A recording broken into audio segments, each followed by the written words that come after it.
warahmatullahi wabarakatuh. Selamat sore dan salam sejahtera kembali buat pemirsa Star News TV di mana saja Anda berada.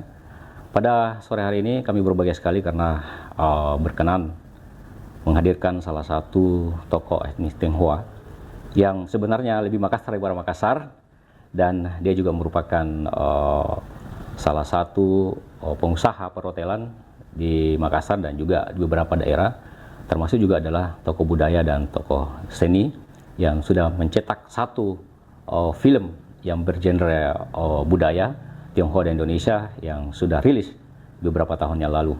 Dan di studio kita berada tepat di Losari Beach, tentu salah satu hotel yang dibangun oleh pengusaha yang kita akan berbincang sebentar. Langsung saja berkenalan. Selamat sore Pak Auran Cahyadi. Iya, selamat sore Pak Sakir. Assalamualaikum para penonton juga ya. Iya. Terima kasih atas kedatangannya. Ya. Syukur karena kita bisa bertemu dalam keadaan sehat walafiat. Ya, terima kasih juga Pak Auran Cahyadi. Pak Auran Cahyadi ini adalah merupakan etnis Tionghoa yang nama Tionghoanya adalah Chua Kian Chu. Iya. Betul Pak ya? Iya. Ya, tapi dia adalah asli Makassar, lahir Makassar, berkembang di Makassar, kemudian membangun kota Makassar. Beranak pinak di Makassar. Beranak pinak di Makassar, jadi boleh katakan adalah warga negara Makassar. Baik, kita nama Indonesia aja ya, Pak Arwan Cahyadi. Iya, Arwan saja Pak. Ya, Arwan Pak Arwan ya? Iya. Pak Arwan ini. Pak Arwan ini dulu memang lahir di Makassar, Pak. Tahun berapa itu? Saya lahir di tahun 52. Yang jelas bahwa saya tidak pernah meminta kepada Tuhan. Saya dilahirkan dari rahim mana, saya tidak pernah. Kebetulan saya lahir dari rahim imamah yang etnis Tionghoa, Blasteran Makassar. Orang bilang Nona Mangkasar. Nona Mangkasar. Ya, alhamdulillah 52, usia saya menjelang 70 tahun hari ini, dan selalu saya teringat kepada mama saya yang membesarkan dalam masa suka dan duka sekali. Kemudian bagaimana pergaulan dengan pribumi sendiri itu pada saat dulu zaman-zaman kanak-kanak tahun berapa sih? Iya. Jadi dulu kita tidak mengenal barangkali istilah pribumi pada waktu kita masih SD. Kita bergaul saja sama apa saja adanya, tidak pernah kita juga dihantui masalah-masalah ras. Yang jelas bahwa kita tidak pernah juga dilarang sama orang tua untuk tidak bergaul. Tapi kita sebagai anak kecil yang suka kesana kemari, dilahirkan, dibesarkan. Memang saya berkehidupan di sekitar Chinatown. Tetapi ada dua faktor pendukung yang membuat saya lebih banyak bergaul kepada teman-teman kalangan lokal ya. Persis di depan rumah saya ada perkumpulan Tionghoa dulu. Oleh karena peristiwa mungkin PP 10, waktu itu peraturan Presiden 10 tahun berapalah, semua orang-orang Tionghoa yang masih status asing, sekalipun Indonesia, waktu itu dikasih pilihan, apakah mau pulang ke asalnya atau tetap sebagai warga negara Indonesia. Oh, itu sempat terjadi itu? Ya, sempat terjadi tahun. Artinya ada semacam kerusuhan dulu atau di mana? Tidak, enggak. Memang ada pilihan. Ada pilihan. Pulang. Nah, dan itu kemudian orang-orang Tionghoa yang sudah terlanjur dibesarkan di kecamatan-kecamatan, di kabupaten, daerah-daerah, semua ditarik ke kota.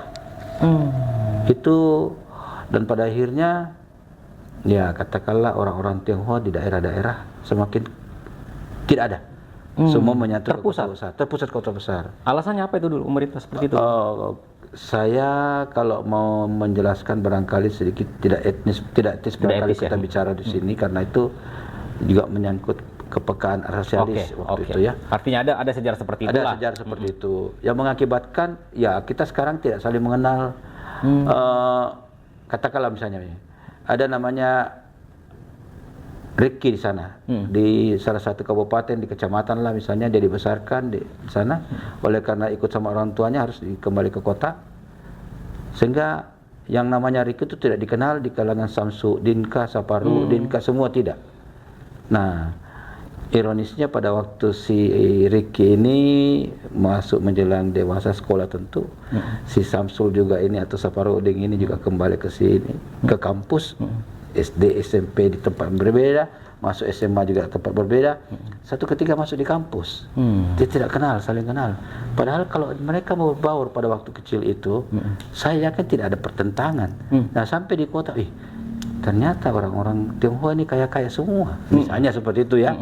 Jadi baru mengenal Tionghoa, padahal belum tentu kekayaannya kekayaan orang di kota dengan kekayaan di orang kampung beda. Kalau di sana mungkin Pak berhektar-hektar sawahnya, di sini mungkin ada satu bangunannya, ya bangunannya pun simpel seperti ruko, tapi bangunan batu permanen. Kalau sementara di kampung sana katakanlah rumah kayu, rumah tradisional. Berarti ada dulu tanda petik kecemburuan sosial sudah tercipta itu ya? Bukan soal kecemburuan sosial ya, karena kehidupannya tidak bersama-sama pada waktu itu. Oh, oke, kalau Jadi gitu pertanyaannya begini. kurang mengenal. Kalau Makanya disuruh saya bilang memilih, pembauran itu harusnya kita buat dari usia dini. kalau disuruh memilih, dulu itu polanya waktu berbaur ke kecamatan, ke desa-desa lebih Karena bagus dibanding dengan terpusat ya. Seperti harusnya Sejatinya demikian. harus begitu. Sejatinya Oh. seandainya begitu barangkali tidak ada yang namanya yang katakanlah dikembangkan. Waktu itu mengenai timbul gak keresahan waktu terjadi pengkotak-kotakan kata tanda petik begitu? Ya, kan itu waktu ya namanya siapa sih mau lawan pemerintah waktu itu? Ada kebebasan politik tidak ada. Oke. Beda dengan keadaan sekarang ini ya. Terus kalau kita lompat misalnya, Bang Arwan, katakanlah waktu itu ada perlakuan begitu, lalu bagaimana teman-teman Tionghoa itu menyesuaikan diri agar ya udahlah mengalah tapi mungkin jangan timbul kesalahpahaman? Jadi itu kan anak-anak kecil itu kan dibawa sama orang tuanya, apa kata papanya, apakah kakeknya, ikut saja dia. Dia nggak tahu apa-apa, masih buta. Soal apa. Nah, sebagian ada yang pulang ke Tiongkok, sebagian tetap cinta tanah air. Oh, ada pulang Ke Tiongkok. Nanti saya bisa berikan bagaimana cintanya orang-orang Tionghoa yang berada di Tiongkok sekarang karena PP 10 peraturan itu masih cinta dengan Indonesia, terutama Makassar.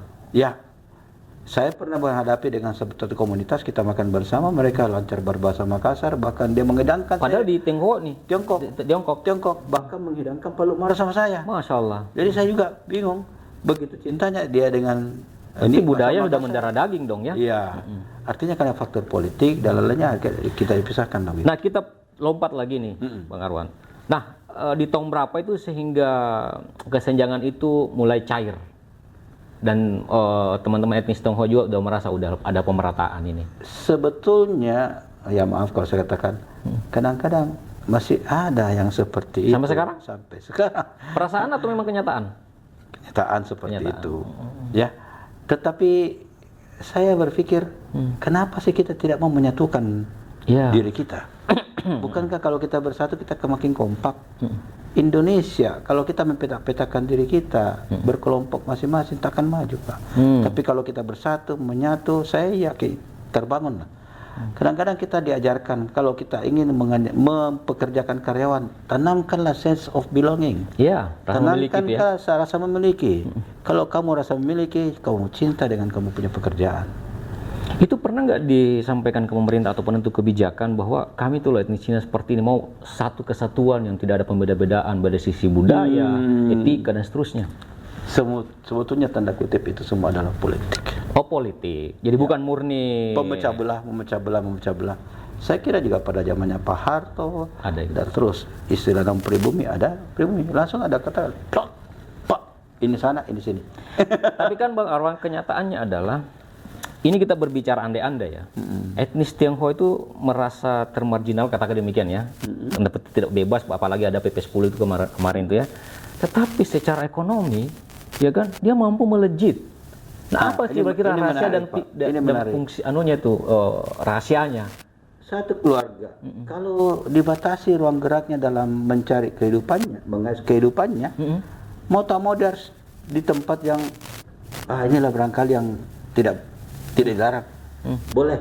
Ya, kebetulan mengalir darah dagangnya, ya jadi pedaganglah dia. Seandainya ada keluarga tentara, oke jadi tentara, jadi polisi, jadi camat, PNS dan lainnya. Padahal dulu itu cita-citanya ya, dari dulu itu sejatinya memang seharusnya membaur ya segala lini ya. Dan bahwa mereka juga bisa berbaur. Ada banyak tokoh-tokoh masyarakat Tionghoa. Tionghoa Peranakan lebih dari karena Tionghoa Peranakan lebih awal datang migran ke sini dibanding Tionghoa Totok lah ya. Saya tidak mengatakan memisahkan Tionghoa Peranakan dan Tionghoa Totok di sini di pembicaraan saya. Tapi ada yang mengawali peristiwa kedatangannya migrasi mereka ke sini sampai pada akhirnya dia kawin mawin, Pak. Oh, ya toh. Pribumi maksudnya dengan pendatang. Iya. Jadi pendatang katakanlah datang berlayar kapalnya, berdarat di pelabuhan, entah pelabuhan mana, pokoknya dapat pesisir, jatuhlah dia ibarat benih di situ. Ibaratnya di mana jatuh benih di situ pun dia berakar. Kan begitu Pak ya? Di mana kita kaki berpijak, disitulah kita langit junjung, kan begitu Pak ya? Oke. Nah, katakanlah satu rumpun keluarga berangkat, wah pokoknya kita dibawa sama Laksamana Cheng Ho, dibawa. Katanya mau cari kehidupan baru. Kan di Tiongkok sana juga mungkin ada perang-perang suku lah, mungkin gitu ya. Negara begitu besar, suku ini fokus sikat, suku ini fokus sikat. Nah, belum ada kepemimpinan jelas pada waktu itu ya. Masih aut-autan lah. Iya, masih autan. Jadi kalau rasa tidak nyaman apa boleh buat, mumpung ada Laksamana Cheng Ho yang membawa ekspedisi untuk mencari kehidupan yang bagus. Sudahlah, berangkatlah ini. Si anak, orang tua, sama kakaknya, abangnya, sama mamanya. Yang jelas bahwa tidak ada perempuan hendak pergi. Tidak ada anak perempuan diizinkan pasti sama mamanya untuk pergi berantau yang dikatakan tidak kepastian. Ya. Nah, si Acong ini katakanlah namanya sana si Acong. Si Amoy ditinggal sana.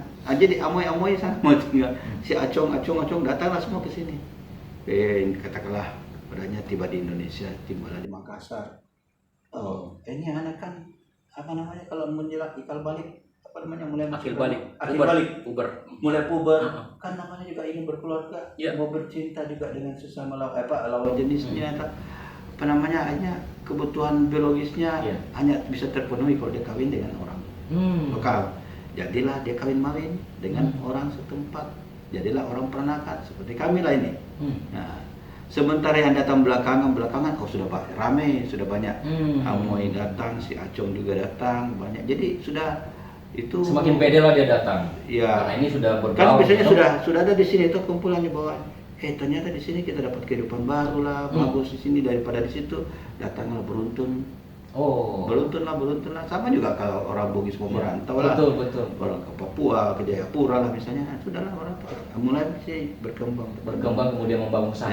Kemudian ini sudah Amoy sudah ada kan, dia kawin lah. Kalau Chinese kawin dengan Chinese, ya tidak sepertilah Chinese dengan kawin dengan orang lokal lah ya.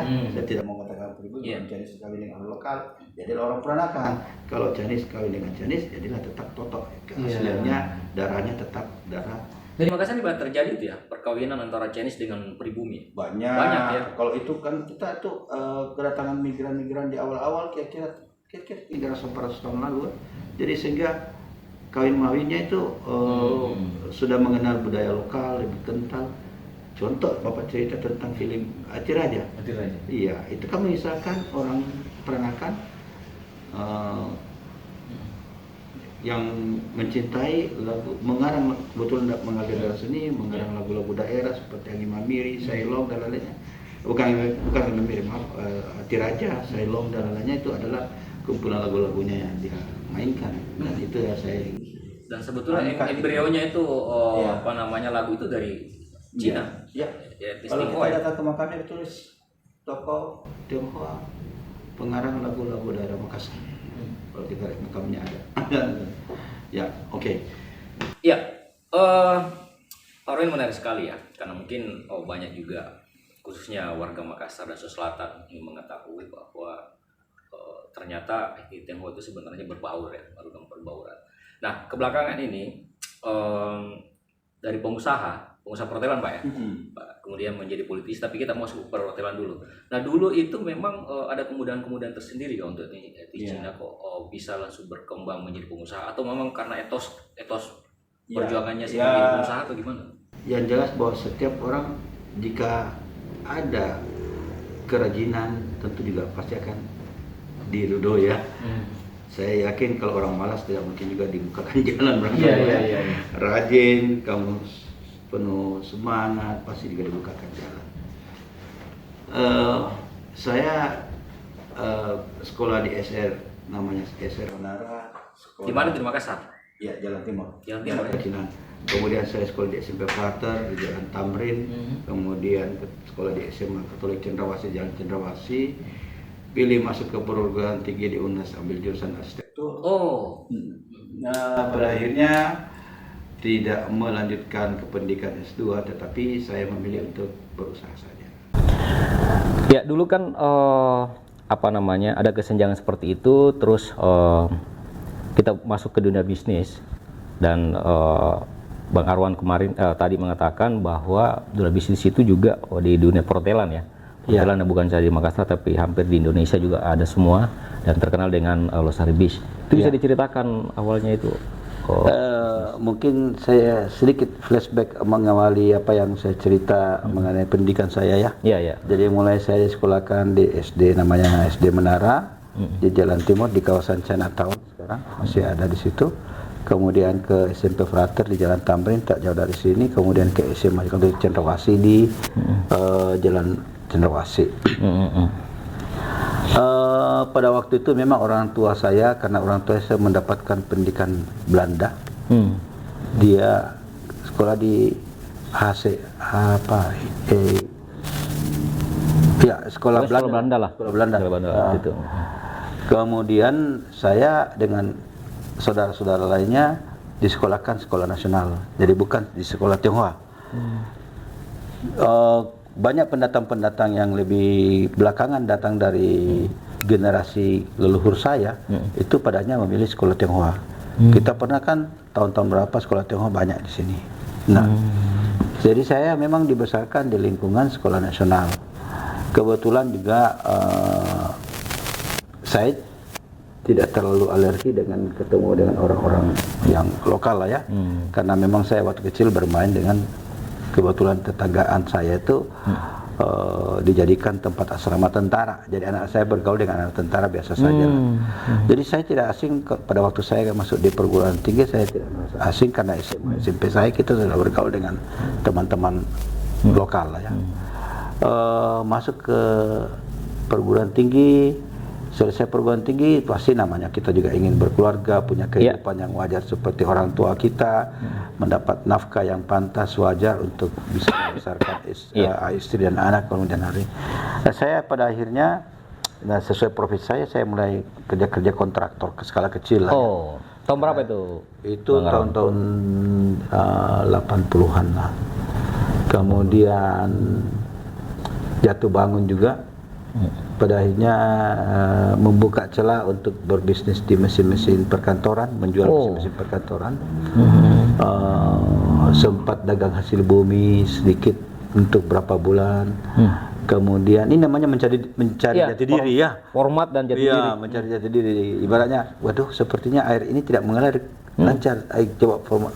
Akhirnya saya masuk ke perkantoran cukup lama. Jadi rekanan juga, rekanan di pemerintahan, dan akhirnya memilih buka rumah makan. Rumah makan karena lantai satunya kita gunakan untuk rumah makan, lantai 2, 3 kita gunakan untuk hotel kecil. Di mana tuh dulu awalnya? Losari Beach Inn. Losari Beach inilah. Ya, bukan sebelah. Sebelah. Nah, kemudian, waduh, sepertinya cukup bagus ini bisnis perhotelan ya. Jadi mulai ditinggal lah. Jadi yang namanya tuh bisnis peralatan kantor saya tinggalkan sama karyawan-karyawan. Saya tidak PHK kamu ya, tapi saya kasih bukan. Saya tidak kasih pesangon, saya tidak hentikan kamu, tapi saya kasih kamu ibarat kail. Kailku ini berupa dunia usaha yang sudah berjalan bagus, silakan kamu kembangkan. Kembangkan bersama. Kembangkan bersama dengan. Kalau kamu dengan tuntunan saya selama ini, pakailah format itu supaya bisa jalan. Ini barang jalan semua nih. Relasi saya si A, si B, si C, di Jakarta, di Surabaya, di luar negeri pun saya kenalkan. Tunggu dulu Bang, ini perhotelan masih jalan paralel. Masih jalan paralel? Iya. Tapi memang awalnya dari satu menjadi berapa? Iya, jadi saya bermanuver. Tadi kan punya toko bisnis peralatan kantor, terus buka rumah makan. Rumah makan banding dengan hotel gitu. Terus satu waktu saya ketika, saya bilang sama teman saya, pegawai saya, Tuhan kasih saya perahu yang lebih besar. Pegawainya banyak, anak buahnya banyak, anak kapalnya banyak. Kamu nih perahu sampanmu ada ya. Memang kamu hanya 5-7 orang lah ya. Kalau saya memilih ini karena tanggung jawab saya lebih besar, saya memilih ini. Tapi saya tinggalkan kamu perahu, silakan kamu berlayar kemana tujuanmu. Jadi diberi kebebasan begitu ya? Saya diberi kebebasan. Tentu berhadapan dengan anak buah yang mungkin jujur, punya kinerja yang bagus gitu ya? Kalau dia tidak jujur dengan temannya ya kemudian dialah. Tapi yang sementara ini pilihan-pilihan lah. Ya. Ada namanya seleksi alam kan. Oke. Dari 10 orang menjadi 8 orang, 8 orang jadi 7 orang, 6 orang yang setia kepada kita ya sama lah jalan. Akhirnya berkembang menjadi berapa hotel dan di beberapa daerah? Ini berjalan sendiri dia usahanya, sudah saya tinggalkan. Berarti buka Hotel- lagi, ekspansi lagi. Hotel saya jalani, ya, ekspansi lah mulai dari 11 kamar dulu. Menjadi akhirnya sampai hampir 700 kamar. 700 kamar dan berapa hotel di beberapa daerah? Terakhir 9. Sebelum masuk Krismon karena Covid masih 9 hotel. Itu di mana Di saja daerahnya? Jakarta ada 4, Jakarta di 4. Bali ada 2 dan di Makassar ada 3. Oh, berarti bukan cuma Makassar, tapi hotelnya udah berambat Iya. ke daerah-daerah provinsi Saya lain. selalu berpikir begini, kalau orang luar bisa bikin hotel dan masuk ke Makassar, kenapa kita tidak bisa keluar? Orang Makassar membuat hotel, tidak usah keluar negeri lah, tapi minimal kita bisa Jakarta lah, Iya. di ya toh. Berarti visionernya memang udah berkembang ya, Ya. sudah ada ancang-ancang ke depan. Bahkan pernah punya impian bikin di Malaysia, tapi Tidak kesampaian. tidak kesampaian. Mungkin Tuhan mengatakan sudah cukup. Oke. Kamu Indonesia saja. Sebelum kita masuk ke segmen lain, perhotelan ini kapan mencapai puncaknya sehingga nanti bisa mungkin mau beralih lagi ke ekspansi apakah ke Ya, politik atau apa terakhir lain? saya membuka hotel saya bertepatan dengan tanggal 12 bulan 12 tahun 2012, 2 hotel bersamaan. Jadi saya tuh berangkat pagi ke Jakarta untuk membuka satu hotel di Jakarta, Masya Allah. kemudian siang sore ke Bali untuk membuka hotel yang kedua. Itu juga sejarah dalam diri kami di Belum mana masuk politiknya. kita membuat meresmikan 2 hotel di tanggal yang sama, bersamaan meresmikan Museum Becak Indonesia. Oh gitu. Ya, Ada kaitannya sama becak? Kenapa becak? ya. Tanggal 11 bulan 11 2011 saya kumpulkan kawan-kawan saya 11 orang. Saya bilang saya menginginkan sekali membuat museum becak di Indonesia karena pengamatan saya becak akan habis nanti.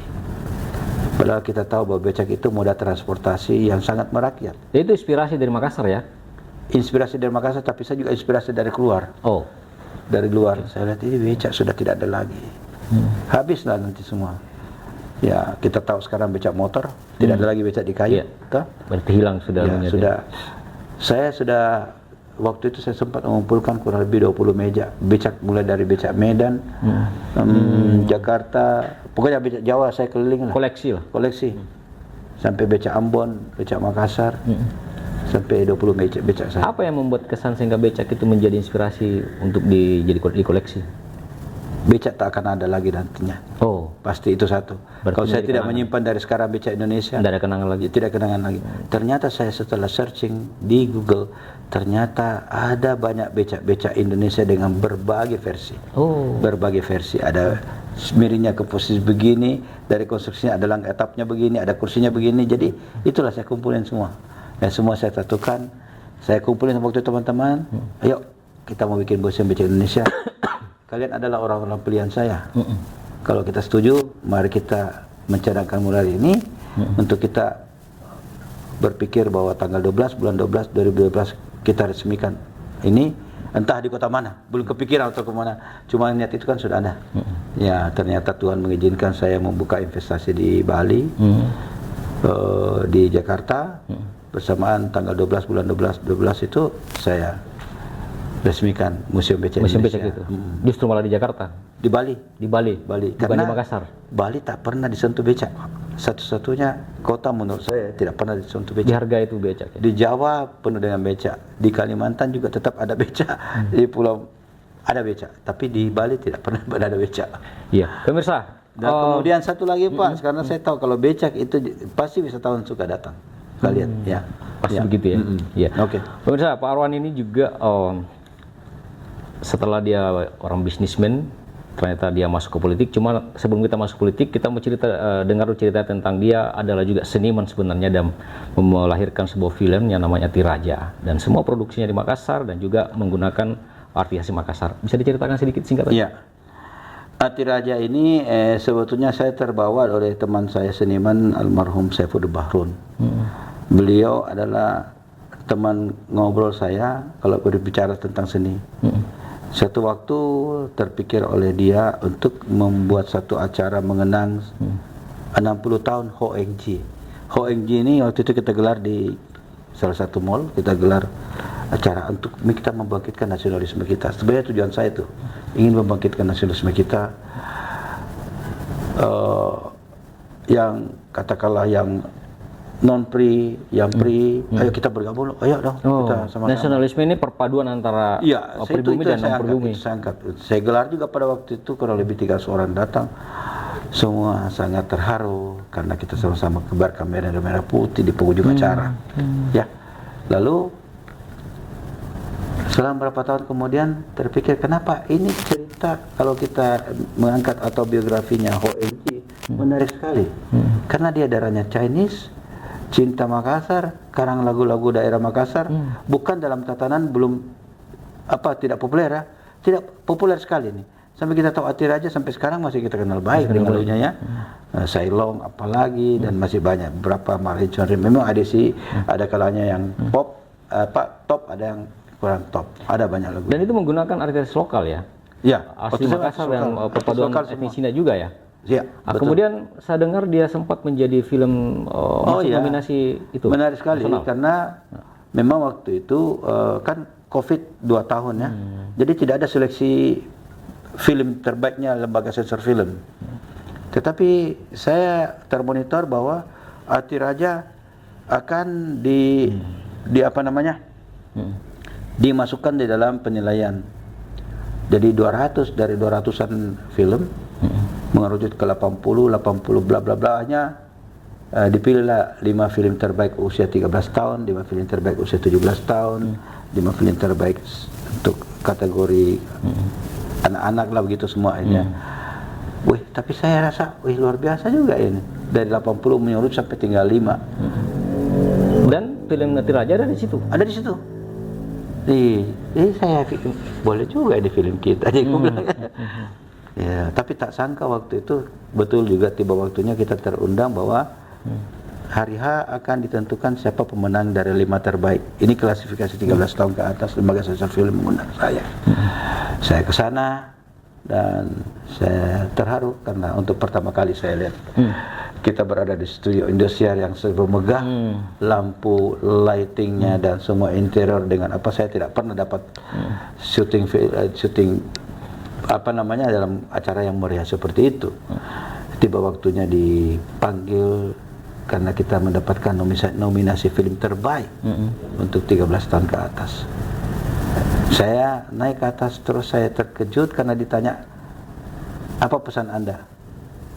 Di atas saya bilang, saya tidak korek apa tapi langsung spontan, saya terharu dengan piala atau anugerah ini. Saya dedikasikan untuk Makassar yang sebentar lagi berulang tahun. Luar biasa. Provinsi Sulawesi Selatan juga akan berulang tahun periode Oktober-November waktu itu ya. Makassar, Sulawesi Selatan. Inilah Atiraja dari saya. Dan ini karya terbesar ya. Sayang sekali tidak ada kelanjutannya itu ya. Kelanjutannya itu ya. Banyak teman tanya, "You tidak bikin Atiraja kedua atau tidak bikin film berikutnya?" Saya bilang sementara saya cooling down lah. Kalian-kalian kan bikin film sudah 10-20 barangkali tapi tidak pernah masuk nominasi. Iya, benar. Dapat penghargaan terbaik pun tidak pernah. Saya sekali pertama bikin langsung nominasi, dapat masuk sampai dapat penghargaan. Saya pikir ini luar biasa. Saya pikir kalian lah berjuang, jangan bisa ya. Kan kalau bilang Muhammad Ali sudah menang nomor 1, tidak usah bikin. Ya pemirsa, jadi dengan gambaran film itu Atiraja itu yang mau didedikasikan untuk Makassar, ini sebagai bukti bahwa dia adalah etnis Tionghoa, keturunan Tionghoa, tapi sebenarnya jiwanya di Makassar, bahkan Makassar banget daripada orang Makassar.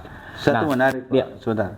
Saya tanya, tolong kasih bocoran tim Dewan Juri itu. Waktu saya kan sudah kenal, habis dapat penghargaan bla bla, kita sudah foto bareng-bareng, senang.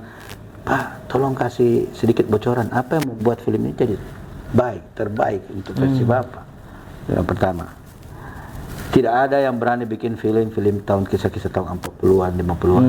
Dia berani karena itu kosnya tinggi, pernak-perniknya, bajunya, apa semua kisah-kisah masa lalu. Itu tidak gampang itu. cari kursi saja tahun 40-an bagaimana bisa dapat, sekarang susah ya. Mobil apalagi. Kebetulan saya kan cinta. Saya punya komunitas untuk teman-teman seperti yang memiliki koleksi ini. Jadi saya tidak terlalu sulit. Saya tinggal kalau kita buku perabot ini tolong saya bisa minta besok jam sekian. Dan itu disupport juga ya? Itu disupport sama teman kawan semua. Kemudian you punya konten syarat dengan bahasa Makassar. Bahasa daerah susah loh. Iya, betul. Untuk yang bisa bahasa Makassar bisa masuk ke Jawa susah. Untuk menasional ya. Tetapi walaupun ada teks Indonesianya, yang jelas bahwa itu dua hal yang berat. Ketiga, you sudah membawa misi pembauran sejak dahulu kala. Kalau kita sekarang, saya bilang betul Pak, kalau sekarang itu pembauran masih di setting-setting, ayo dong bergaul lah, bagaimana lah jangan eksklusif. Tapi dulu kan tidak ada yang seperti itu. Itu secara natural lah. Ya. Kemudian apalagi film budaya. Orang membuat film budaya itu risiko sekali, rugi. Kita bikin. Jadi ada banyak semua kita hanya dapat. Berarti karena bukan kecintaan, mungkin film itu kan tidak tercipta ya? Iya. Kan? Ini betul, karena merasa memiliki, merasa ini adalah, walaupun saya orang tua tapi negeri lahir di sini dan segala macam, itu luar biasa. Jadi pemirsa memang butuh kesadaran ya. Belum tentu juga orang pribumi mampu melakukan itu, dan ini sebuah kesyukuran bahwa ternyata kita katakan bahwa Pak Arwan ini adalah merupakan sesepuh dari tokoh etnis Tionghoa, tapi dia begitu cinta dengan etnis Makassar, terutama yang ada di wilayah ini. Namun mungkin apakah itu juga menyebabkan sehingga dia masuk terjun ke dunia politik? Mungkin bisa diceritakan seperti apa itu? Ya. Jadi tahun 99, waktu itu Bapak tahun 97, 98 kita kan Krismon ya. Iya. Krismon waktu itu Pak Harto kan jatuh. Kemudian lahirlah puluhan partai politik, dari tadinya 3 cuma Golkar, PDIP dan P3, PDI ya. Golkar 3, terus buka keran reformasi sampai langsung mendaftar 48 partai politik. Waktu itu kan mereka mengejar kader-kader. Kemana nih cari?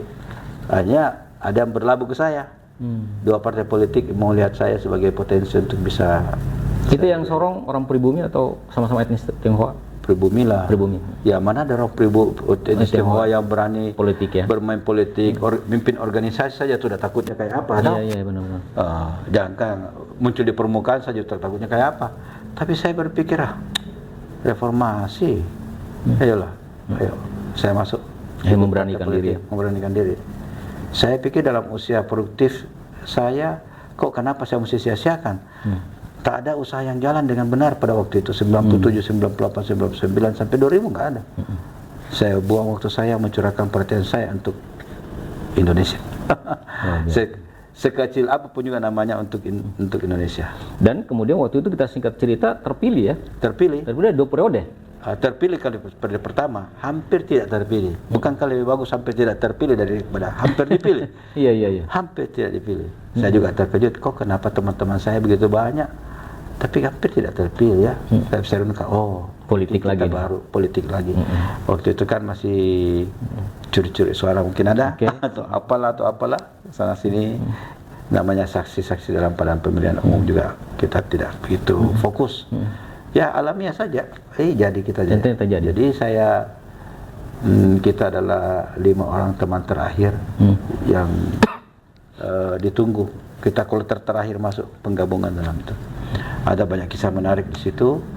Yang jelas bahwa di tahun 99 ke 2004 juga saya mulai sekali lagi, dan ternyata saya masih bisa. 2009 saat itu partai saya PKP sedikit jujur tanduk. Saya nyebrang ke Nasdem, diajak sama teman-teman petinggi-petinggi, bukan petinggi saja sebetulnya, deklarator Nasdem lah pada waktu itu. Pendiri ya, boleh dikatakan di Sulawesi Selatan ya. Diajak hijrah ke sana, ya saya pikir oke juga nih, saya idolakan Pak Surya Paloh.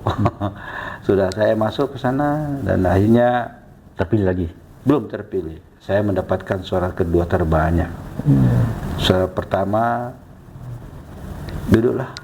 Tetapi saya tercederai dalam prosesnya, tapi saya tidak usah ungkit di sini. Itu masa lalu. Yang jelas bahwa cinta politik, cinta Indonesia masih besar. Dan sekarang berada di partai mana sekarang? Kalau kita berbicara mengenai partai politik, Saya sekarang di PSI, PSI. Partai Solidaritas Indonesia, partainya anak muda.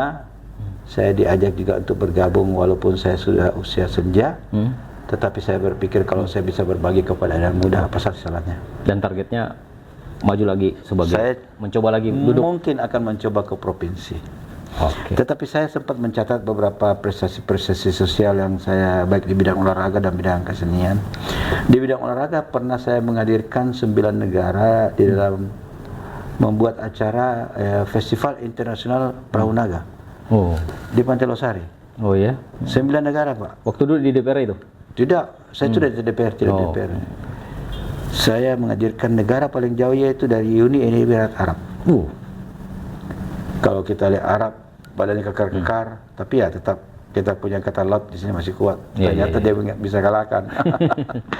Jadi itu dari Jepang, dari Korea, dari India, Inggris, dari London, dari Australia, Singapura, Hong Kong, Macau. Ya itulah kira 9 negara. Saya bersyukur sekali karena saya sempat dengan kekuatan saya untuk menghadirkan Makassar, memperkenalkan Makassar sebagai kota waterfront city.